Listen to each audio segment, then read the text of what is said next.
You changed how you were about to phrase a sentence in an email today because of who might read it.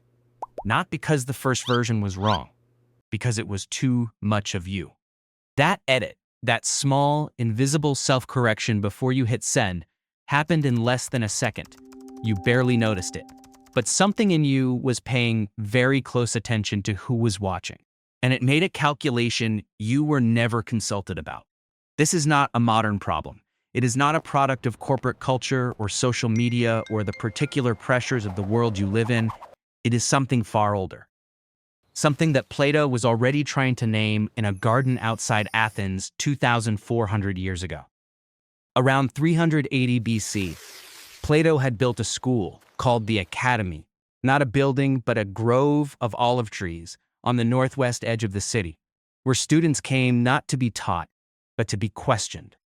The air smelled of dust and philosophy. Men walked in circles arguing. Plato sat at the center of it all with the one question he could never stop returning to.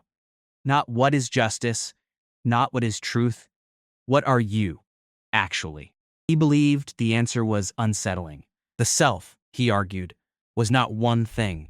It was three, a tripartite soul, each part running simultaneously, each part wanting something different, each part capable of taking control depending on the circumstances.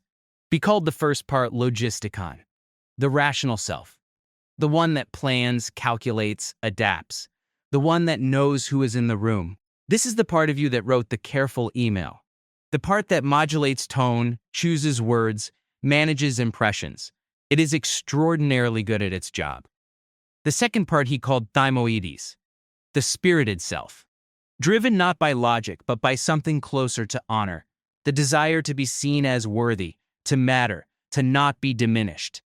This is the part that flares when you are overlooked, the part that makes you rehearse arguments in the shower, the part that cares, sometimes furiously, about things the rational self pretends not to notice. The third part he called epithematikon, the appetive self, the one that simply wants, without justification, without performance, without an audience. This is the part that is most fully itself at 2 a.m, or on a long drive alone, or in the first unguarded moment after something breaks open. Plato was not ranking these parts. He was not saying the rational self was better.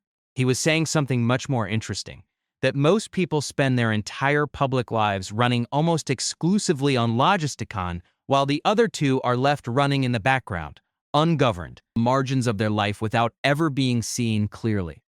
The email you send is logistikon.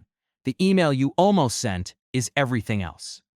Here is where it gets uncomfortable.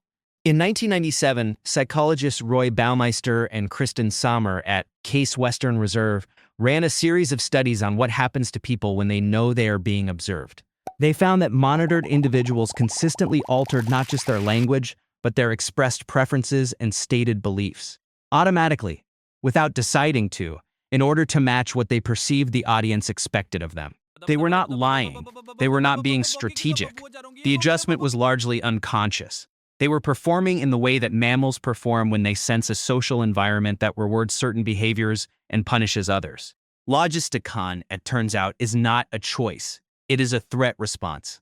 In 2014, neuroscientist Ethan Kross at the University of Michigan found the physiological evidence for this.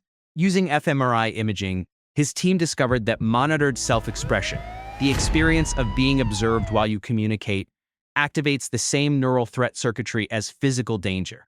Your nervous system does not distinguish between a predator in the brush and a difficult audience reading your words. When you edited that sentence this morning, your brain was, in the most literal neurological sense, protecting you from something it categorized as a threat. Took over not because it is who you are, but because the system detected danger and sent in its most socially capable operator.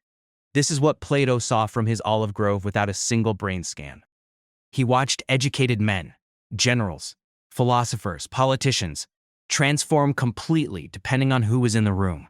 The man who spoke with raw conviction in private became measured, careful, strategic in public. And Plato did not moralize about it. He did not call it weakness or dishonesty. He simply noted that the performed self and the private self were not the same self, and that most people had never once sat quietly long enough to notice the difference. He called the unexamined life not unfortunate. He called it not a life. Now consider what this means for you. In the specific texture of your actual days, there is a version of you that exists in meetings, in emails, in conversations where something is at stake.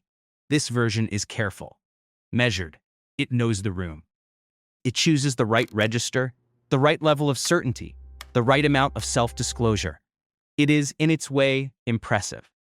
And there is another version, maybe several, that exists in the space where no one is evaluating you, in what you say when you are exhausted and your guard is down, in the opinions you hold that you have never said aloud to anyone, in the things you want that you have never admitted wanting because wanting them would require explaining yourself to an audience that has no idea that version of you exists. Plato's question was not which version is more authentic. His question was whether you have ever actually met all of them. Most people have not. Not because they are dishonest, but because the performed self is so practiced, so automatic, so immediately rewarded by the social world that it crowds out the others without anyone noticing. The logisticon runs so efficiently that the other parts never get a word in. They surface sideways, in irritability, in restlessness, in the sensation that something is missing from a life that looks, by all external measures, completely fine. That sensation is not a malfunction. It is the other two parts of the soul knocking on the door of a room they have been locked out of for years. There is a reason Plato set his school in a garden, and not a forum. The agora, the Athenian marketplace, the public square, was where logisticon lived, everyone performing for everyone else. The academy was where you went when you were willing to stop performing long enough to ask a harder question. He was not telling his students to abandon the public world. He was telling them that a person who has only ever lived in the public world has only ever met 1/3 of themselves. The version of you that carefully edits the email before sending it is not hiding the real you. It is evidence that there are at least two. The only question that follows, the one Plato kept returning to in the dust of his olive grove, the one that Baumeister and Cross are circling in their laboratories 2.5 millennia later, is whether you are ever going to introduce them. That is a question worth sitting with.